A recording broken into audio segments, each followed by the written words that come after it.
അപ്പോൾ ഇന്ന് നമ്മുടെ കൂടെ ഉള്ളത് നമ്മുടെ കൂടെ റൈഡ് ചെയ്യുന്നത് അരുൺ എന്ന് പറഞ്ഞ ചേട്ടനാണ്. പുള്ളിയുടെ ഒരു 650 ആണ് ഇൻ്റർസെപ്റ്റർ റോയൽ എൻഫീൽഡ്. അപ്പോൾ ഇത് നമ്മുടെ ഒരു പെട്ടെന്നുള്ള സഡൻ ഡിസിഷൻ ആയിരുന്നു. ഇന്നലെ രാത്രി ഒരു 10 മണിയായപ്പോൾ ഞങ്ങൾ ഡിസൈഡ് ചെയ്തത്. അതുപോലെ തന്നെ ഇന്ന് രാവിലെ 5 AM ആയപ്പോഴത്തേക്കും ഞങ്ങൾ സ്റ്റാർട്ട് ചെയ്തു. ഇങ്ങനെ ആൾട്ടിറ്റ്യൂഡ് കയറും തോറും തണുപ്പ് ഇങ്ങനെ ഒന്ന് കൂടി വന്ന് ക്ലൈമറ്റൊക്കെ ഒന്ന് ചില്ലായി വരുന്നുണ്ട്. ഈ നാടുകാണി ചുരത്തിൽ ഞാനൊരു 5-6 വർഷം മുമ്പ് വന്നിട്ടുണ്ട്. എനിക്ക് തോന്നുന്നു എന്നൊരു കാറിലാണ് ഞാൻ വന്നിട്ടുള്ളത്. ആ സമയത്ത് റോഡ്സൊക്കെ വളരെ മോശമായിരുന്നു, പൊട്ടിപ്പൊളിഞ്ഞ് കിടക്കുന്നൊരവസ്ഥയായിരുന്നു. ഇപ്പം നല്ല നൈസ് റോഡാണ്. നമുക്ക് ഈ കോർണറിങ് കാര്യങ്ങളൊക്കെ ചെയ്ത് നല്ല റൈഡൊക്കെ എൻജോയ് ചെയ്ത് പോകാൻ പറ്റുന്നുണ്ട്.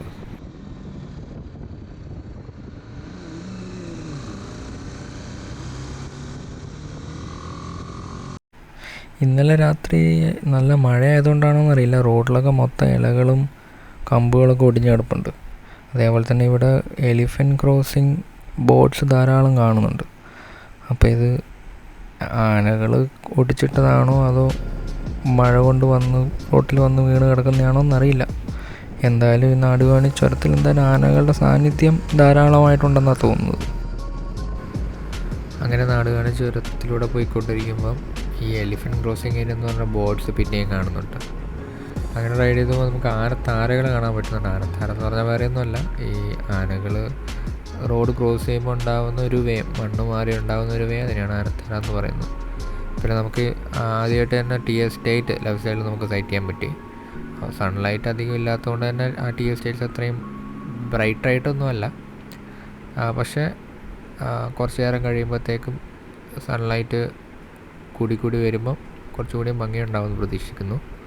ശരിക്കും ഈ ടി എസ്റ്റേറ്റ്സിലൊക്കെ ഈ കോൾഡ് വെതറിൽ സൺലൈറ്റും കൂടെ വന്നു കഴിയുമ്പം ഈ ലീവ്സൊക്കെ ഒന്ന് ഗ്ലിറ്റർ ചെയ്യുമ്പം നല്ല ഭംഗിയാണ് കാണാൻ.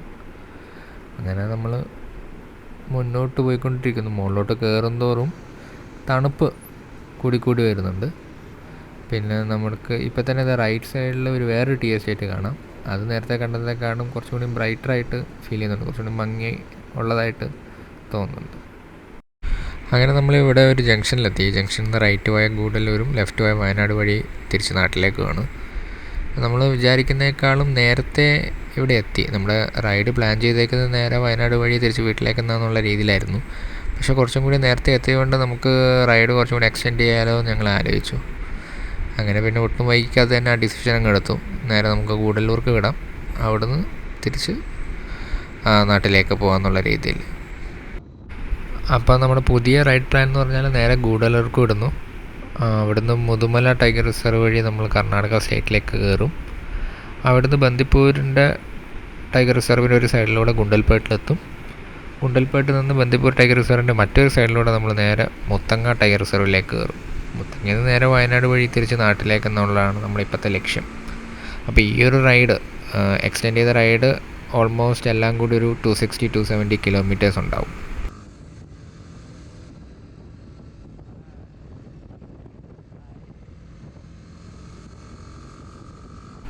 അങ്ങനെ റൈഡ് മുന്നോട്ട് പോകുന്തോറും നമുക്ക് ടി എസ്റ്റേറ്റ് കണ്ടു തുടങ്ങിയിട്ടുണ്ട്. നേരത്തെ പറഞ്ഞ പോലെ തന്നെ ഈ ടി എസ്റ്റേറ്റ് റൈറ്റ് സൈഡിൽ കാണുന്ന ഈ ടി എസ്റ്റേറ്റ് നല്ല ഭംഗിയുണ്ട്. സൺലൈറ്റൊക്കെ കൂടി വന്ന് ലീവ്സൊക്കെ ഗ്ലിറ്റർ ചെയ്യുമ്പോൾ ഒരു പ്രത്യേക ഭംഗിയാണ്, ഒരു ഫ്രഷ് ലൈവ് ഫീലിംഗ് ആണ് നമുക്ക് ഈ ടി എസ്റ്റേറ്റിൽ നിന്ന് കാണുമ്പോൾ തന്നെ നമുക്ക് കിട്ടുന്നത്. ഒരു പോസിറ്റീവ് വൈബ് കാര്യങ്ങളൊക്കെ കിട്ടുന്നുണ്ട്. അങ്ങനെ നമ്മൾ മുന്നോട്ട് ലക്ഷ്യം നോക്കി മുന്നോട്ട് ട്രാവൽ ചെയ്തുകൊണ്ടിരിക്കുക. സൺലൈറ്റും കാര്യങ്ങളൊക്കെ വരുന്നുണ്ട്, എന്നിരുന്നാലും തണുപ്പിനൊരു കുറവുമില്ല. ഫോഗും കൂടെ വരുമ്പോഴത്തേക്കും ടി എസ്റ്റേറ്റ്സിൻ്റെ ഭംഗി ഇങ്ങനെ കൂടി വരുന്നുണ്ട്.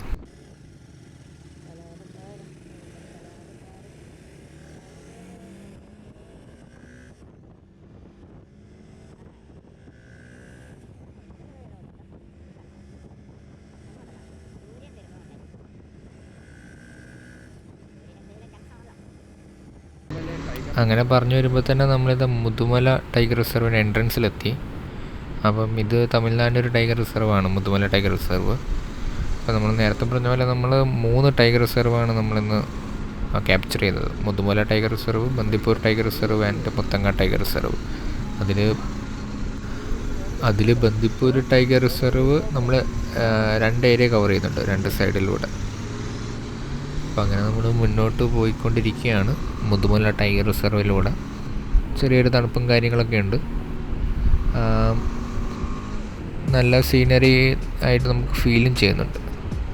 അങ്ങനെ കയറി കുറച്ച് ദൂരം പോയപ്പോൾ തന്നെ നമുക്ക് റൈറ്റ് സൈഡിൽ ഇതാ കുറേ മാനുകൾ നിൽപ്പുണ്ട്. രാവിലെ പുല്ല് തിന്നാൻ വേണ്ടി വന്നതാണെന്ന് തോന്നുന്നു. ഞങ്ങളെ കണ്ടതും വലിയൊരു ഭാവവ്യത്യാസങ്ങളൊന്നും ഇല്ലാതെ അവിടെ നിൽപ്പുണ്ട്. പിന്നെ കുറച്ച് നേരം കൂടി കഴിഞ്ഞ് ഞങ്ങളൊന്ന് നിർത്തി പുറകോട്ട് നോക്കുമ്പോഴത്തേക്കും അവർ ഒന്ന് മൂവ് ചെയ്യുന്നുണ്ട്. മേ ബി ഞങ്ങളുടെ ബൈക്കുകളുടെ ശബ്ദം കൊണ്ടായിരിക്കാം. അപ്പോൾ നമ്മൾ വിചാരിച്ചു അത് മാത്രമാണ്. പക്ഷെ മുന്നോട്ട് പോകുന്തോറും 2 സൈഡിലും മാനുകളെ കാണാൻ തുടങ്ങി. മാനുകളുടെ കൂട്ടം, കുറേ അധികം മാനുകളാണ് ഒരു കൂട്ടത്തിൽ നമുക്ക് കാണാൻ പറ്റുന്നത്. ഇത്രയധികം മാനുകളെ ഞാൻ സൈറ്റ് ചെയ്തിട്ടില്ല എന്നൊന്നും ഒരുമിച്ച്. നല്ല ഭംഗിയുണ്ട് രാവിലെ തന്നെ ഈ മാനുകളൊക്കെ കണ്ട് ഒരു ഫ്രഷായിട്ട് മുന്നോട്ട് പോകാൻ.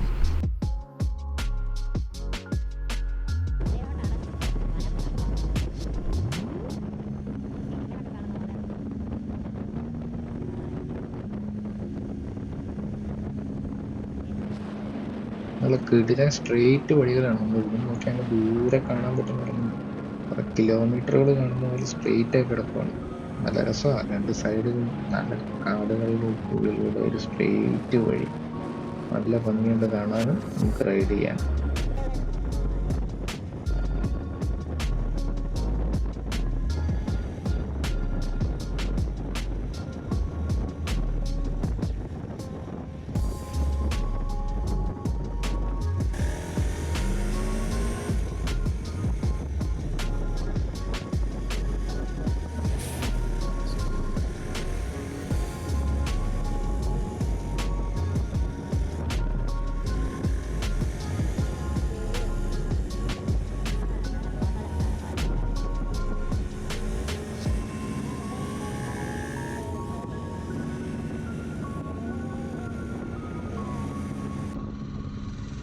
അങ്ങനെ ടൈഗർ റിസർവിൻ്റെ അകത്തുള്ള യാത്ര റൈഡ് എൻജോയ് ചെയ്ത് വരുമ്പോൾ പെട്ടെന്നൊരു ബ്ലോക്ക്.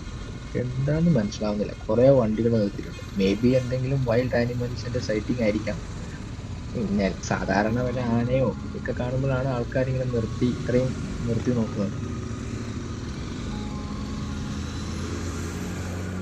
പക്ഷെ പിന്നെയാണ് മനസ്സിലായത് എല്ലാവരും നിർത്തി കണ്ടിരുന്നത് അതിഥി ഈ റൈറ്റ് സൈഡുള്ളൊരു മയിലാണ്. അപ്പോൾ ആ മയില് റോഡിൻ്റെ അരികത്ത് വന്ന് നിൽക്കുകയാണ്. എല്ലാവരും നിർത്തി ആ മയിലിൻ്റെ ഭംഗിയൊക്കെ ആസ്വദിച്ച് പോവുകയാണ്. അപ്പം അതാണ് ആ ബ്ലോക്കിൻ്റെ കാരണം. അത് കഴിഞ്ഞത് വീണ്ടും മാനുകൾ. എനിക്ക് തോന്നുന്നു മുതുമലയിൽ നിറച്ച് മാനുകളാണെന്ന് തോന്നുന്നു. ഇഷ്ടംപോലെ മാനുകളാണ്.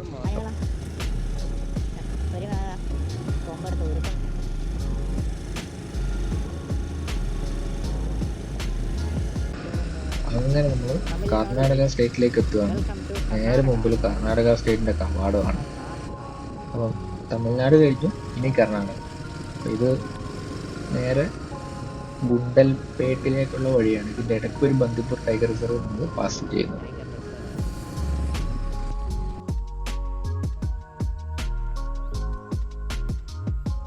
ബന്ദിപ്പൂർ ടൈഗർ റിസർവ് തമിഴ്നാട്ടിൽ നിന്ന് കർണാടകയിലേക്ക് കയറുമ്പോഴുള്ള ബന്ദിപ്പൂർ ടൈഗർ റിസർവ് അതാണ് ഇവിടെ. അപ്പം അതിന് മുമ്പിൽ നിർത്തി നമ്മൾ കുറച്ച് ഫോട്ടോസും വീഡിയോസൊക്കെ എടുത്ത് അടുത്ത സ്ട്രെച്ചിന് വേണ്ടി തയ്യാറെടുക്കുകയാണ്.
നമ്മളങ്ങനെ ബന്ദിപ്പൂർ ടൈഗർ റിസർവ് കഴിഞ്ഞു. ഇനി മുത്തങ്ങയിലേക്ക് കയറാൻ പോവാം.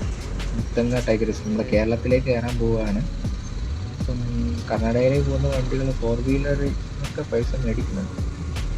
ഈ ലോറി കെട്ടി വെച്ചോണ്ട് നമ്മൾ കുടുങ്ങിപ്പോയല്ലോ.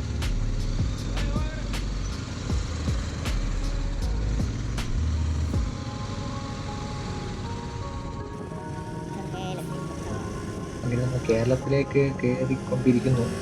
കേരളം അടുത്തുള്ളത് കൊണ്ടാണെന്ന് അറിയില്ല, ഇപ്പൊ തന്നെ ഒരു ഗ്രീനറിക്കൊക്കെ എടുപ്പ് വന്നു തുടങ്ങിയിട്ടുണ്ട്. മലയാളമൊക്കെ കാണാൻ തുടങ്ങി. അപ്പം നമ്മൾ മുത്തങ്ങയിലേക്ക് എൻ്റർ ചെയ്തു. Muthanga tiger reserve. നേരത്തെ പറഞ്ഞ പോലെ തന്നെ മരങ്ങൾക്കും ചെടികൾക്കും ഒക്കെ ഒരു ഉഷാർ ഫീൽ ചെയ്യുന്നുണ്ട്.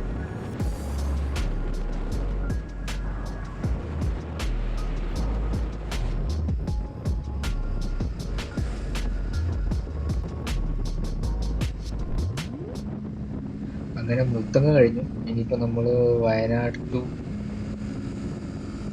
മുക്കം എന്നുള്ള റൂട്ടിലാണ്. ടൗണൊക്കെ ആയി തുടങ്ങി, ബഹളം വണ്ടികളൊക്കെ ആയി തുടങ്ങി. അപ്പം ഇനി നേരെ നമ്മൾ ഈ നഗര കാഴ്ചകളിലൂടെ നേരെ നമ്മുടെ വീട്ടിലേക്കുള്ള യാത്രയിലാണ്. നമുക്ക് ബാക്കിയുള്ള കാഴ്ചകൾ കാണാം. ഇപ്പം നമ്മൾ നമ്മുടെ ലക്കിടിയിലെത്തി. വെൽക്കം ടു വയനാട് എന്നുള്ള വെൽക്കം ബോർഡ് ഇവിടെയാണ്. നമ്മൾ കോഴിക്കോട് ആയതുകൊണ്ട് വെൽക്കം ടു കോഴിക്കോടായിരിക്കും. അപ്പോൾ നമ്മൾ 9ാം വളവിലൂടെ പോയിക്കൊണ്ടിരിക്കുകയാണ്. നമുക്ക് ലെഫ്റ്റ് സൈഡിൽ താമരശ്ശേരി ചുരം കാണാൻ പറ്റും.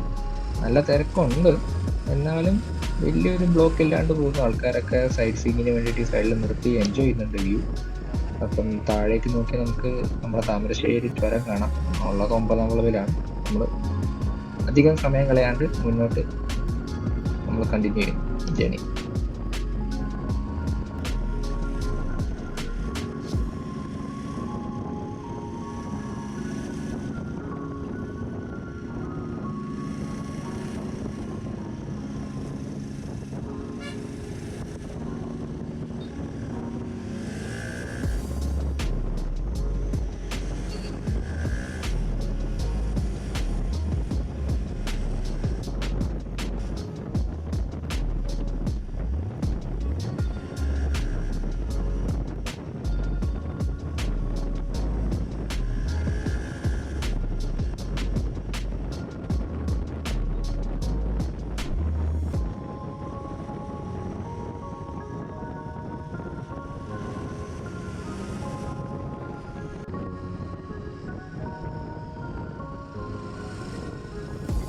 അങ്ങനെ ഞങ്ങൾ 2ാം വളവിൽ എത്തിയേക്കാണ്. ഈ 2ാം വളവ് കഴിഞ്ഞപാടെ നമുക്ക് ലെഫ്റ്റിലേക്കൊരു തുഷാരയിലേക്കുള്ളൊരു വഴിയുണ്ട്. ആ വഴി പോയി കഴിഞ്ഞാൽ ഞങ്ങൾക്ക് ഷോർട്ട് കട്ടാണ് വീട്ടിലേക്ക്.